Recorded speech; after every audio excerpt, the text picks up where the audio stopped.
Hi there. My name is John Stevens, pastor of Zion Lutheran Church in Oregon City, Oregon, and we're part of the ELCA. And welcome to Dollar Store Children's Sermons as we take a look at the lectionary text and we tie them to an item from the Dollar Tree. This is for the narrative lectionary, and we are in Isaiah with a bunch of different sections, chapter 36, 37, and then to chapter 2, all over the board. And it's one of those things where, excuse me, it's one of those things where when you read it, you're like, children's sermon out of this? Really? Because we're talking the Assyrians, we're talking about captivity, we're talking the Assyrians are not nice people. And if you look at that, I mean, it's horrific, terrible. And in that, there is really, you can see why people are afraid. And there is fear that runs through this, or there's fear that they're trying to put upon them, and then there's God who is in control. That God is the God of hope, and the God of Israel, and the God of us, and that in times that we are so afraid, that we have a God that we can rest on, and that we have to go, okay, God's going to get us through this.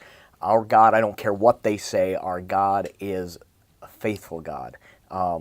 And so this idea of being, that even when we are afraid, that God holds us up. That sometimes we have to think that I have to act a particular way for God to love me or for God to show up. And the fact is that God shows up no matter what.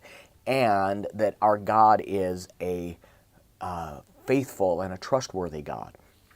So a couple of items, a couple of directions, if I will. One is that there are things at the Dollar Tree that, like either in the party favors where they got a bunch of bugs, or there's in the toy section there's like this creepy crawly thing about things that we might be afraid of.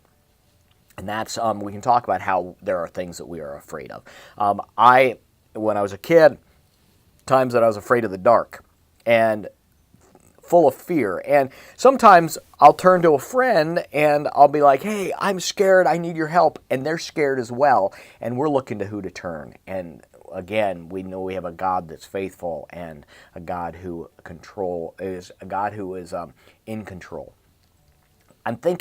There's two things I'm thinking of. One is there's a VeggieTales song, and I've said this in a couple of Dollar Store children's sermons, but it continues to, it's a great song that really drives home to me that God is in control. And the song is, God is bigger than the boogeyman. I think it's bigger or greater.